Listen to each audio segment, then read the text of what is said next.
Hello, I am Arif Irfanullah and this is my final advice video for the exam. So as usual, I have three major points.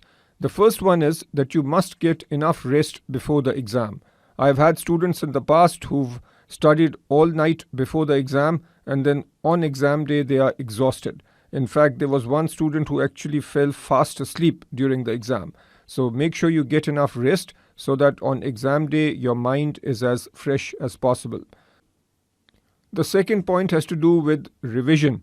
At this stage, with just 2 days left, you should not be learning anything new. Go over material that you've already studied, go over your mistakes, make sure you learn from your mistakes and don't make the same mistakes again. Go over all the facts and formulas and make sure that you know them really well so that on exam day you can apply those facts and formulas. The final point has to do with managing your time. Now, on the CFA Institute website, there are instructions about when you need to get to the exam center. So make sure you do all those things well. If you are unfamiliar with the exam center, perhaps you should go there 1 or 2 days before the exam so that on exam day you are not looking for the center. And then on the actual exam, you need to be very careful with your time.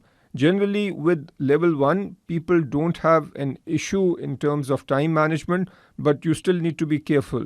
When you are doing your exam, if there's any question that's taking unusually long, then just mark that question and move on. I don't want you getting hung up on 1 or 2 questions and then compromising on questions that you could easily have gotten right. So if something's taking a lot of time, just move on and then come back to that question towards the end of your exam. So that is it. Best of luck on your exam and hopefully I will see you at level 2.